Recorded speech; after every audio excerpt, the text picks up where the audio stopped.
So before starting the sums on the epicyclic gear train, I just want you to see how to solve these sums. There is a method known as the table method, which is used to solve all the epicyclic gear train sums. So how does this table work? Okay, I will just show you the table once. See, this is the table.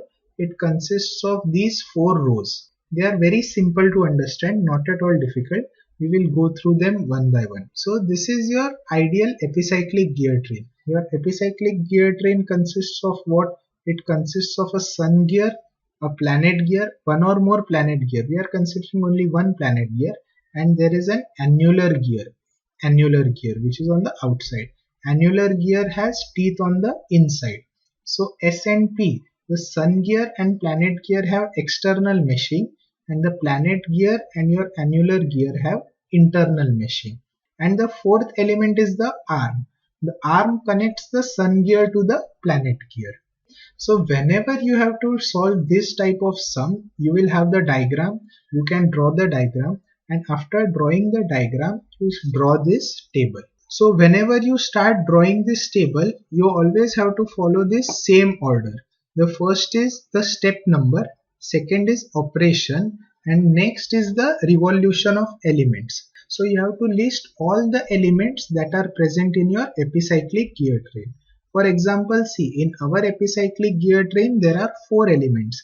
There is the sun gear, there is the planet gear, there is the annular gear, and there is the arm. Whenever you are writing this, write the arm in the first column. Arm must be in the first column. Then you can write all your remaining gears in any order you like.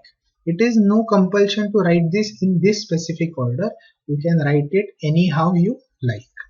So what is the first step? The first step is to fix the arm and give +1 rotation to the sun gear. So what do we have to do? See, we have to fix the arm. What does fixing the arm means? Fixing the arm means that the arm cannot rotate. It means that its RPM is 0. And then you have to give +1 rotation to the sun gear. Now it is not compulsory to give +1 rotation to the sun gear only. You can give +1 rotation to the planetary gear. You can give +1 rotation to the annular gear. You can select any gear and give it a +1 rotation. It doesn't matter. The final answer will be the same. But for simplicity's sake, I have given +1 rotation to sun gear. Now whenever I say +1, positive 1, it always means anti-clockwise direction. In physics, anti-clockwise rotation is positive and clockwise rotation is negative. So when I say +1 rotation, it means sun gear is rotating 1 RPM in anti-clockwise direction. So if my sun gear has an RPM of 1, what will be my RPM of P? See, these are externally meshing with each other. We have seen the formula of externally meshing gears. What is the formula? RPM of P, RPM of second gear divided by RPM of first gear is equal to number of teeth on first gear divided by number of teeth on second gear. You might remember from our second video, velocity ratio is RPM of driven divided by RPM of driver, which is equal to number of teeth on driver divided by number of teeth on driven. This is the same formula, but instead of writing driver and driven, I have written planetary and sun gear. So NP is what? NP is TS upon TP into NS. But what is the value of NS? We have fixed it as 1. So we can put 1 over here and we will get TS upon TP. But see, in this table, we don't have to write only the magnitude. We also have to write the direction of rotation. So in sun gear is rotating in anti-clockwise direction. As we know that whenever there is external meshing, in case of external meshing, the direction of rotation of the gears is opposite.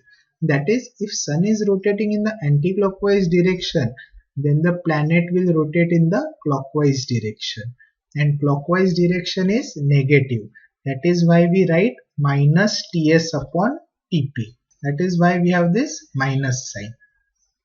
Now what will be the RPM of the annular gear? See, And is annular gear in any way connected to the sun gear? No. Annular gear is connected only to the planet gear. So what can we write? RPM of annular divided by RPM of planetary gear is equal to number of teeth on planetary gear divided by number of teeth on annular gear. It is similar to this.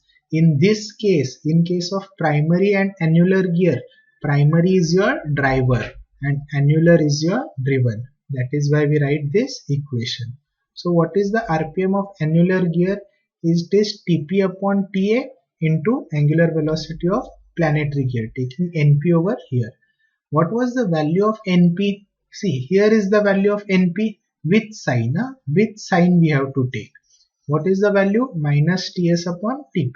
So Tp get cancelled. We have what? Minus Ts upon Ta. Now see, over here we did not put another negative sign. Why?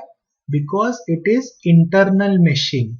Remember, in case of external meshing, the direction of rotation is opposite. In case of internal meshing, the direction of rotation is same. So planetary gear is also rotating in clockwise, annular gear is also rotating in clockwise.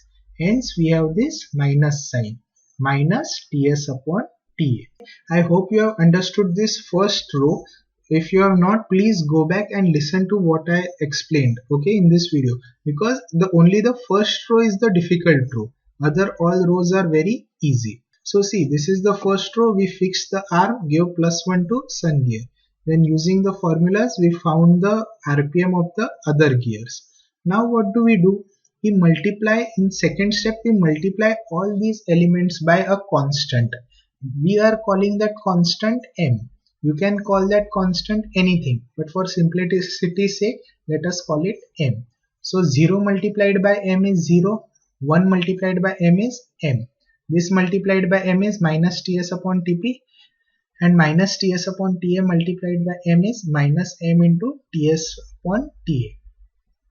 Then step 3 is to add n revolutions to all the elements.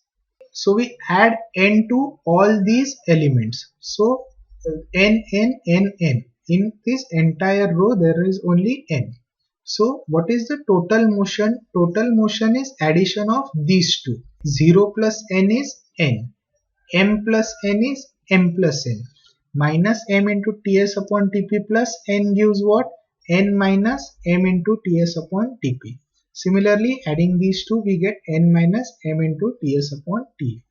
See, you don't have to learn this table by heart.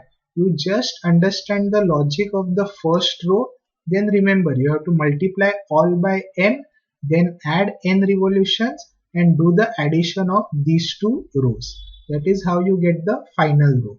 And then using these are what? These are your equations. We can solve these equations and get all the answers. We will see this in the coming videos. We will solve large number of sums on this, but you have to understand how to find the RPM of these various elements. So please take a look at the first row.